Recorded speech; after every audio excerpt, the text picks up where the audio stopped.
Last year, I read Clement Clark Moore's The Night Before Christmas for you. This year, I'm going to read a delightful parody on the same poem that was written by a Norfolk doctor for his grandchildren 1 year after the Civil War.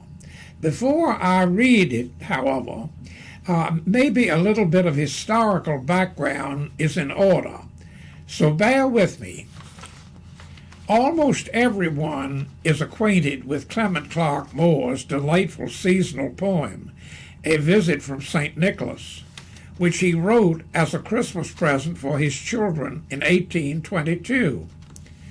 It would be a rare individual, however, who could truthfully claim to know that Dr. Robert Archer, a Norfolk-born physician and industrialist, was the author of an equally charming parody of Moore's perennial Yuletide verses. Born in 1795, Archer was Norfolk's health officer during the early 1820s.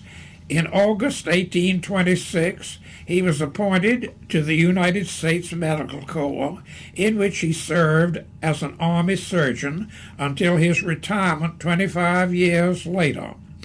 While Archer was stationed at Fort Monroe, his daughter Sally married Joseph Reed Anderson, the enterprising Southern industrialist who became the owner of the Tredegar Iron Works in Richmond in 1848.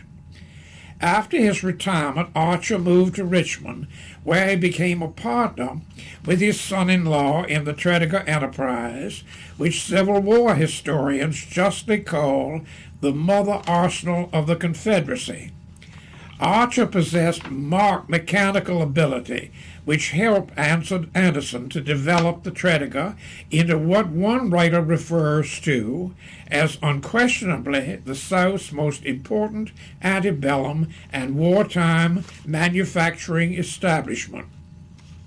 During Archer's affiliation with the Tredegar, which was named for an equally famous ironworks in Tredegar, Wales, the company provided the greater part of the ordnance used by the Southern armies.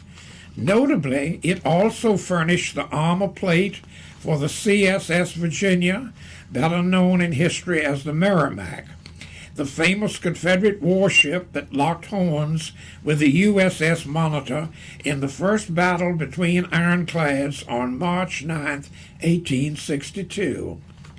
Even though his sympathies were with the South, Archer, like his Anderson son-in-law, realized the futility of continuing to fight after Lee had surrendered at Appomattox.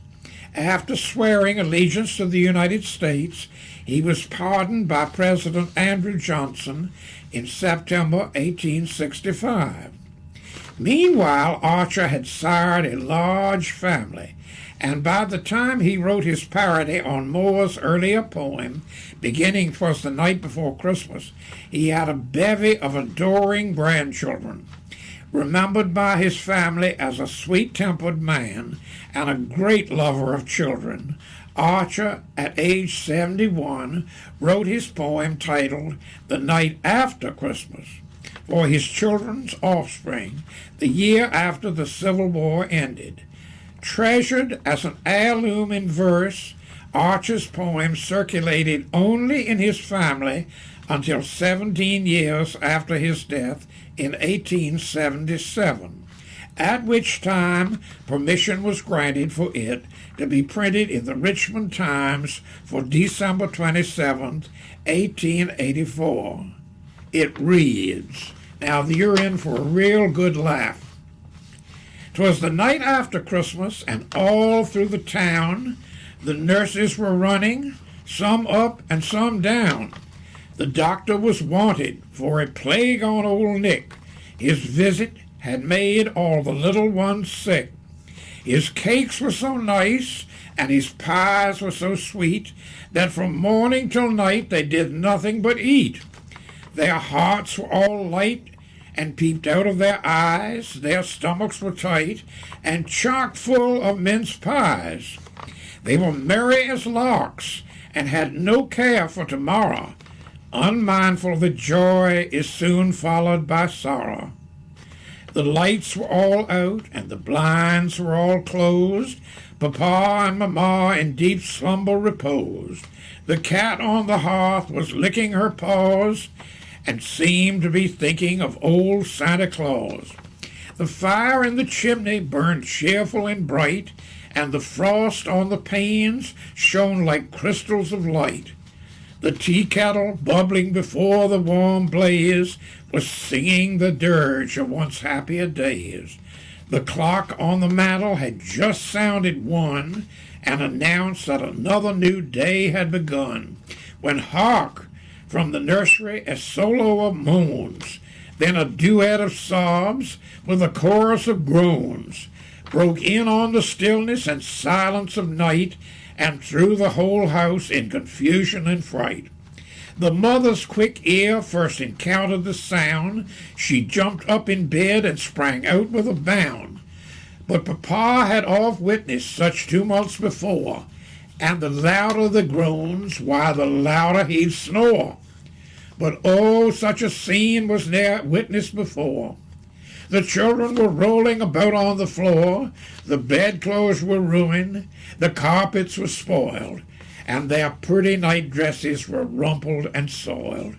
The nurse, all bewildered, was fretting and grieving. The children in concert were retching and heaving. Oh, me, I'm so sick I shall die of this pain. I'll never touch Santa Claus candy again. Poor Ma, in a flutter, threw up her sad eyes. Little Bob, with a splutter, threw up his mince pies. And Saint Nick, who was peeping, cried out with a titter, "In everything sweet, there's a drop that is bitter. But cheer up, my children, you'll soon be all right." And cracking his whip, he soon dashed out of sight. The crisis was over, and all went to bed. Sweet slumber soon fell upon each dizzy head. The lifeblood again freely coursed in their veins, and dreams of St. Nicholas danced in their brains. With a smile they awoke from their visions of bliss, and Mamma on each rosy lip planted a kiss. And they vowed that in spite of all sickness and pain, they would hang up their stockings next Christmas again.